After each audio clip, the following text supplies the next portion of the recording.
One Star Rewind.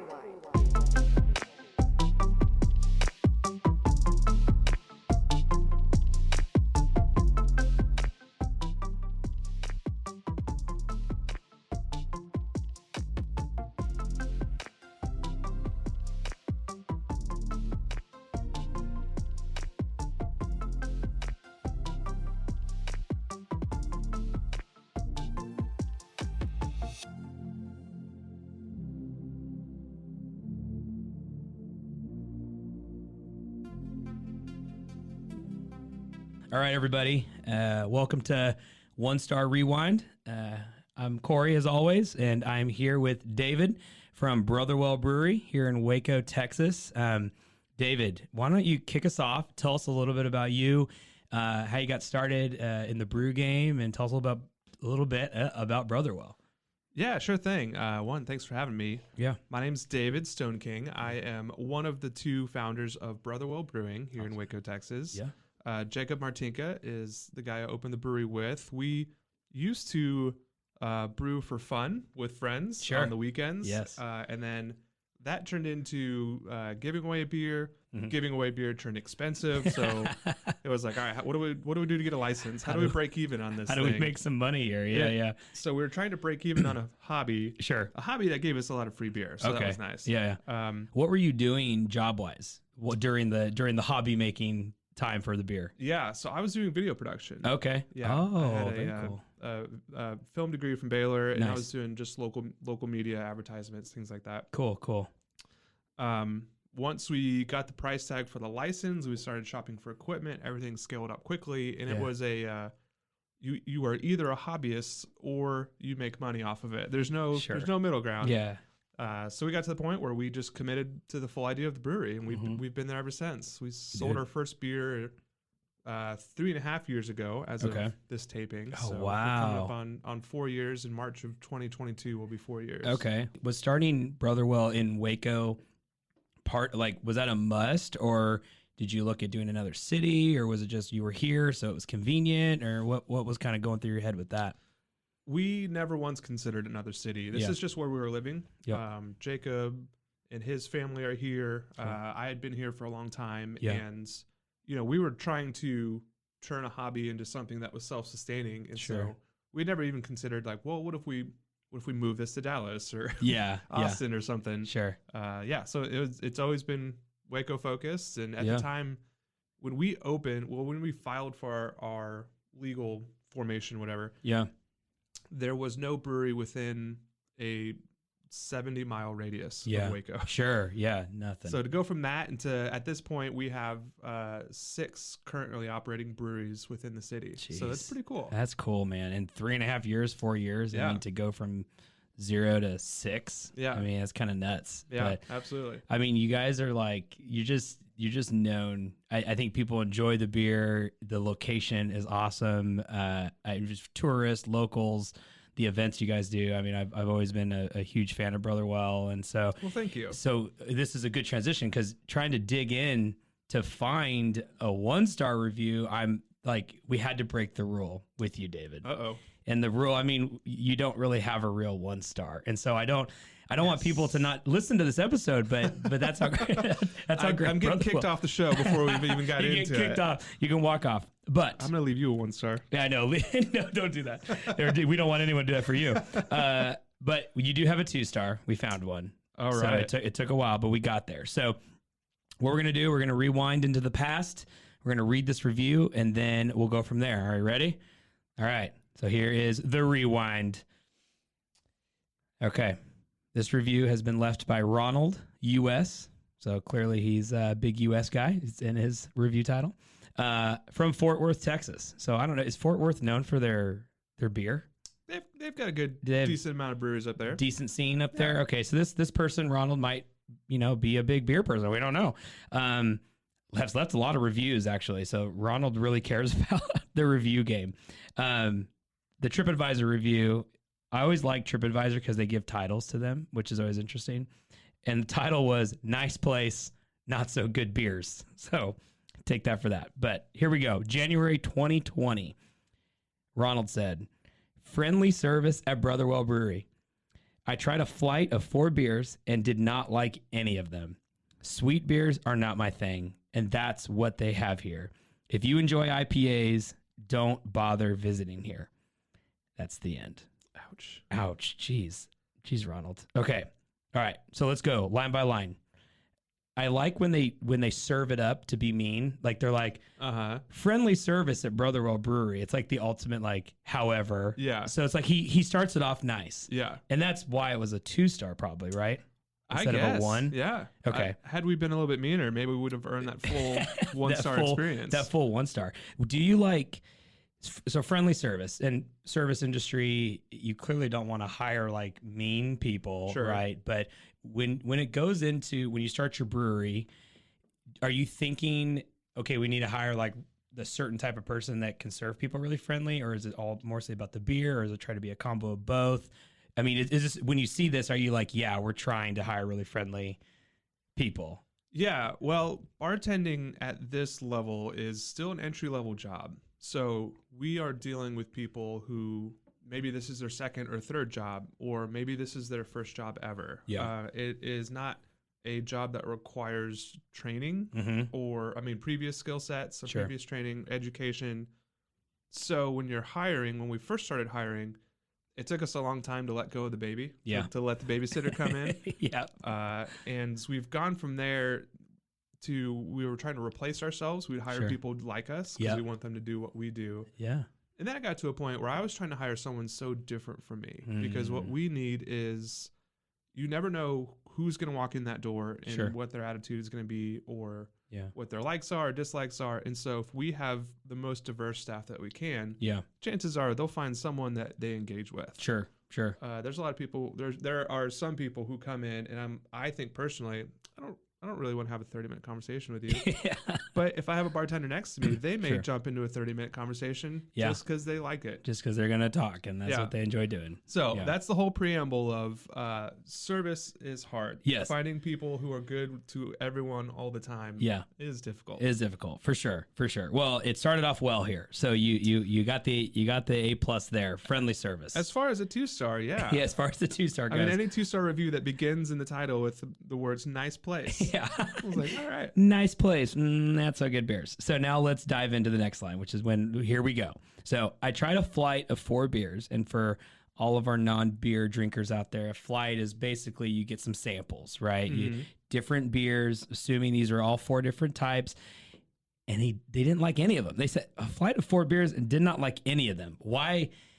Like, do you get that often? Like, I feel like when you get a flight, you're going to like one of them. Right. That's the whole purpose of the flight. That's the whole purpose. We don't expect anyone to like all 4 by a rule. Yeah. We hope that they do. Sure. But the idea of the flight is to try out several and see what works and what doesn't work for you and your palate and taste. Definitely. So this one does hurt a little. Yeah. It does hurt. Sure. We pride ourselves, and these are all beers that we make and we've designed from scratch. Yeah. And so this is not common for someone to say, I didn't like any of these beers. it's not common to get 4 strikes in a row. 4 strikes in a row. We would be 1 strike into the next batter in baseball. Sure. Yeah, if this were the rule. We would be.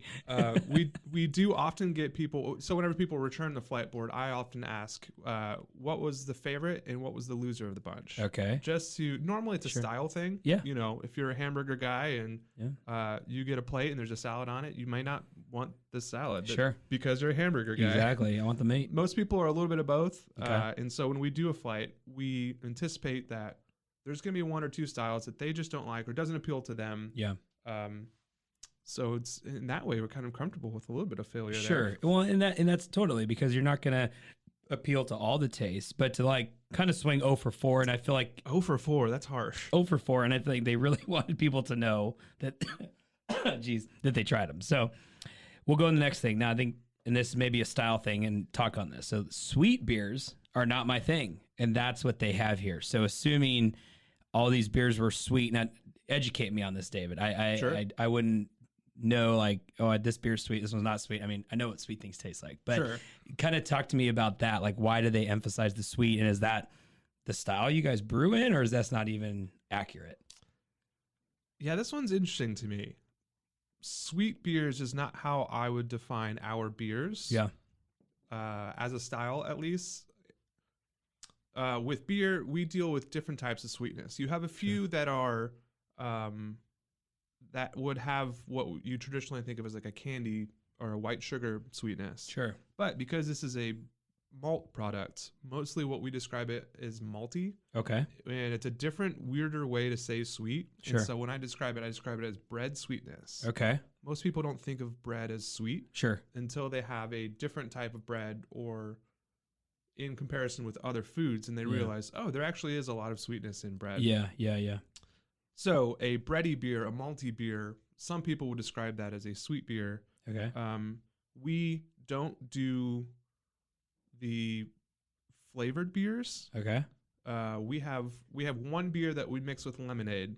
Okay. That's as flavored beer as we get. Mm-hmm. When I say flavored beer, I mean like, we're gonna make this taste like Oreos, or oh my gosh. or we're gonna throw in a bunch of like random ingredients that are non-traditional to beer.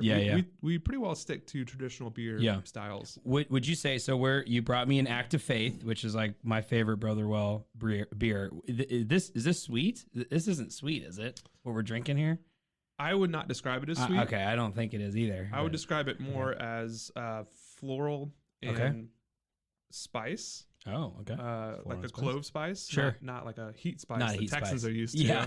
It's not jalapeno. Habanero or anything. Yeah. Okay. Yeah. I mean, I wouldn't think this is sweet. So to taste 4 beers in a flight, and really that's not even your style to have any of them sweet. They're kind of insinuating here that they were all sweet. Yeah, like, right? Like candy beers. Like candy beers. People do that? Oh, yeah. They're candy beers? There are, yeah. Jeez, man, that would be interesting. Okay, so they emphasize this sweet thing, and that's where reviews are always interesting because it's like a preference thing. So you don't brew sweet beers. Ronald clearly thought they were, and that's like a palate thing. And so it's I don't know. I'm not saying he's wrong here. That's what he was tasting. Sure. But that's where I could see as like an owner, you're like, especially like a business where you're crafting this too. It's not like not that there's anything wrong with this, but it's like you're not franchising a Chick-fil-A where like you didn't come up with the chicken sandwich recipe. So it's like if someone doesn't like it, you're not really cut to the core. Here, because you're brewing this, it's homemade, it could cut a little deeper, but they weren't even really on base. So that's hard. It's hard for me to dissect that. Yeah. Yeah, it feels like you kind of get slapped from a direction that you didn't even see it coming. Yeah, you were like, there's no way, there's never sweets. And now, a word from our sponsors.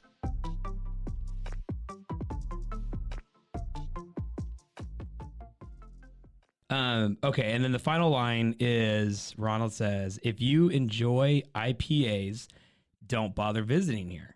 So talk about that a little bit. Maybe what's an IPA, and do you serve IPAs, and is this sentence warranted or not? I'm thinking now I should have brought us IPAs. We should have done that. Yeah. So IPA is an India Pale Ale. It is a type of beer, a style of beer. Mm-hmm. It is traditionally marked with a lot of bitterness. Okay. Hops are a preservative additive in beer that specifically impart bitterness. Okay. To counteract the sugar and the sweetness that we pull out of the grain, we break grain down into sugars that are fermented into alcohol. Okay. So this is a natural part of the brewing experience. But with IPAs, they tend to be very hop heavy. Okay. And in the past, that meant very bitter. Interesting. And that's being reinterpreted today. So now, okay, it's of all of the craft beers being brewed in the state of Texas, at least a quarter of them are some variation of an IPA. Okay. Give or take. Gotcha. So extremely popular as a style. Yeah. But also extremely divisive. Okay. Most Americans don't have a naturally bitter palate. Yeah. Most Americans don't drink coffee black. Sure. They would have a mocha or a latte or whatever other add form. creamer to the coffee. Exactly. And sugar. Yeah. Okay. So that's IPAs in a nutshell. Okay. We currently have 2 IPAs on, and they are emphasizing kind of the range of IPA. One is that more bitter pine forward. Okay. And another is a more fruit pineapple forward. Okay. Do you think did you have those in January of 2020? We would have had neither of those. Neither of those. We had a different IPA at the time. At the time. Yeah. Do you think that would have been on the flight? back then? It would have been. It would have been. Okay. Yeah, Okay. unless, things move all the time. There are times when we run out of something for a few days. So Sure. there's a chance that, it wasn't on that day. Yeah. We had a pale ale, which is kind of the little brother of the IPA. Okay. It's way less bitter, way less. It is a different style. Okay. So it kind of goes different ways here. Sure. If the IPA is such a popular style, Yeah. and if someone says, "Oh, if you like this, don't go here," Yeah. that definitely hurts. Yeah, for sure. For sure. On the other side, if someone tried something and they didn't like it, I would applaud them, one, for trying, Yeah. and then two, not be surprised that they didn't like something that was outside of their comfort zone. Yeah. Yeah, definitely. We hope that they find that, but Sure. it's not a given that they're going to find that. Yeah, and that's like what I find fascinating with reviews when tied to specifically like drinking establishments or restaurants, because a lot of it is their preference and what they like and don't like. And I've always hoped that people, when they leave a 5-star or a 1-star or 2-star review, like emphasizing like, hey, I just don't like this style, just to give you a warning. Maybe they don't have all these IPAs or not, but like to be kind of aggressive to leave a 2-star and then also emphasize that is kind of like, then why did you leave that? Right. Because people sometimes just look at the review rating. Sure. When in reality, this is more of a preference rating than actually like, oh, Brotherwell Brewery sucks, don't go there. It's like, well, no, maybe what you were into wasn't exactly what you drank, but I think there probably would have been a lot of heads up before they started diving into that flight, Yeah. So I totally agree. I would not expect someone to come in and go 1 for 1. mm-hmm. This one really hurts because we went 0 for 4 on this particular person. Yeah. And that hurts because we only have at most maybe 10 beers on tap. Sure. So if someone gets almost half of them Yeah. and doesn't like any of them, Yeah. and I mean, if they know what an IPA is and they know that they like them, Yeah. that tells me that they're at least somewhat experienced with beers. Sure. This is not a somebody who hates beers and come in. Yeah. Although we do get that. We have people come in and ask, they're like, hey, I don't like beer. What do I want? I'm like, well, I don't know that a brewery was your best choice for a destination I don't know if you tonight. should be here right now. You win those people over though. That would feel good. Yeah. Where they leave and they're like, hey, now I like beer. Yeah. That's one of our primary goals, actually. We have so many people come in and say, I don't really like beer generally. Yeah. What would I like? Yeah. And if I can get them, I normally sample them several things because I'm as interested in them finding a beer that they like. Yeah. So that they can leave thinking, oh, I do like beer. Yeah. Instead of, I don't like it forever. Sure. Yeah. We had one of my best friends got married and we did his bachelor party in Waco. And we came to Brotherwell it was like, I would say middle of the day. It was probably maybe 4 p.m., 3 or 4 p.m. And our buddy, I will keep him nameless. We'll call him Stan. Stan likes beer. He drinks every once in a while, but man, he went wild on one of the pitchers we had. And I don't know what he was drinking, but we rented this van. We're heading back to my house, and he was just like saying stuff like, I love you guys, and I'm so glad we could hang out for this weekend. And it was like, dude, Stan, what are you talking about? And he was like gone, David. Like he was pretty much daytime drunk or whatever. Yeah. But because he was just guzzling it. And it was like, again, a guy that he probably goes to a bar and knows how to say, he knows how to order. Sure. But I wouldn't say he's like a beer aficionado, but he loved it so much. He pretty much put a pitcher down. All right. So it was good stuff. So I think you have somebody that comes in that is like a novice in this or doesn't understand. I mean, Brotherwell's always been a great place, and your bartenders are always educational and say, well, try this or that. So, yeah, I could see where reading this review, you see it pop up the next day and it's like, what? Like, that's not what we're about, I mean, complain about something else, but this didn't make sense, It's one of those outliers, maybe. And for us, when we opened the brewery in Waco, one thing that we knew about Waco was it is a underserved craft beer market. Yeah. Meaning you got tons of beer drinkers. Sure. But we don't have a lot of people who have had anything other than Bud Miller, Coors, Shine, or Dose. Sure. And so the idea that almost all of those beers represent maybe 2% of the styles of beer. Yeah. We knew that if we came in with this super esoteric, heady, weird, foreign version of a beer, Yeah. it would be tough to get Wacoans to do that. Yeah. So our goal has always been to make as approachable beers as possible. Mm-hmm. Good. Our styles are spread out so that we try to hit all these different palates. Yeah. And approachability is really our leading factor. Other than quality, approachability is our leading factor of what we brew and why we brew it. Sure. So with that in mind, as that like a core tenet of our business and our history, going 0 for 4 is tough. Yeah, 0 for 4 is tough. That's okay. And that, and then Ronald, come on, man, what are you doing? What are you doing? But it is all subjective. Yeah, we appreciate you leaving the review, I guess, still. But okay, so one thing, and then we'll close. Read this review. We ask everybody this: was there anything that you read in here after you kind of like get the heart or get the knife out of the heart? After you read it, did this change anything as far as how you did business or the flights, or did it, or was it just like, okay, we take it in, we read it, let's keep doing how we do, and if we get more, maybe we change? Did it affect you in any way if you remember back to it? Well, finding a core IPA has always been a hole in our lineup, from my personal opinion. Sure. And reviews like this, and a lot of comments from customers in passing. Yeah. All of that built up to now we have 2 key mark IPAs in our lineup.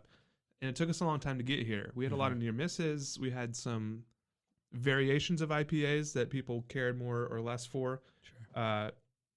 So this review, being specifically about one style of beer, I feel like was one more voice in the chorus of, hey, you guys need to have like a really good core IPA available. Yeah. Which we have done since. Yeah. So I guess if anything, there would be contributed motivation to nail down that kind of cornerstone style of beer. Yeah. Okay. That's awesome, dude. Yeah, I love it. And then, the timing of it, right? January of 2020, right? Was when this review happened. So it's just like, little did we know back then, it was like 2 months away from probably having a lot of downtime thinking about reviews and should we add more IPAs and things like that. I mean, 2 months later, whether or not you liked IPAs, you couldn't bother going to this brewery. It didn't matter at all. So, but we're back, so we're here. So, okay, final thing. If Ronald was here, if I was Ronald, what would you say to me? Is there anything you want to say to Ronald U.S. out of Fort Worth, Texas?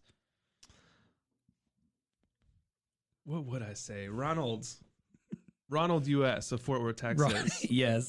Thank you for coming by. Okay, thank you. I am happy that you took a risk on 4 different beers, and I'm sad that we didn't find one that you liked. I am so compelled to have you taste literally everything we have until you find the thing that you like, because I need you to leave liking at least one thing. Love it. There you go, Ronald. If you're out there, you can come. You get free taste. So find the one you like. Well, we have our Act of Faith right now, which you brought for me, and it's amazing. So well, good. Maybe he should try that. Yeah. Cool. David, Brotherwell, from Brotherwell, thank you for coming on One Star Rewind. Man, you're a great guest. Thank you. It's been my pleasure. Thank you, sir. I do think that you casually forgot to mention that you were dressed in prisoner gear during this outing. You remember. Yeah, well, when a van full of prisoners hops out at your brewery and walks in, everyone's wearing orange jumpsuits. You're like, wait, what is happening? David. So, okay. So my buddy getting married is in the FBI. Like, that's his legit job. And so the joke was he was going to be in prisoner garb, and we all had FBI T-shirts on. And so did I have it backwards? You had it backwards, but it's okay. Everyone was cops except for one person in the jumpsuit. Exactly. And we went around town. He had like wanted posters up. We put them up around Waco. And to the point, we went to the gun range. And it's not the Republic. That's a new one. It was another gun range in town. To the point where we walked up, and the guy, we paid, and he gave us we went skeet shooting. So he gave us the guns. And he was like, hey, just go down to whatever, it's outside. So he's like, go down to whatever, lane 4. And we were walking, David, he gave us no training. He just gave us these guns, and we had no idea what we were doing. Like, literally, we could have killed ourselves. So one guy in our group, thankfully, had gone skeet shooting before. So he was like teaching us how to do it. I'm just like, man, this place, like customer service is awful. Like talk about 1-star review. I'm like, he literally just took our money, gave us guns and let us walk away. Yeah. So we finished, we were there for a couple hours. And so we go in, we're handing the guns in.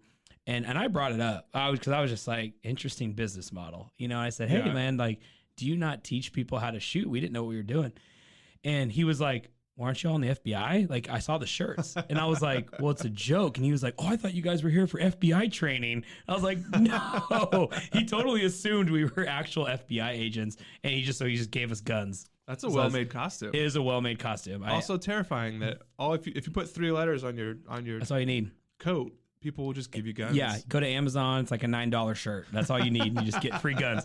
So then after that, we went to Brotherwell, and so it was great. I love that you remember that. Yeah, that's why you're amazing. And I don't think that you brought the guns with you. We did not bring the guns. We did have to leave the guns. That's smart for any kind of drinking establishment. It was smart. It was a little sad, but it was smart. So cool. All right, David. Well, appreciate it, man. Thanks for having me. Yes, sir.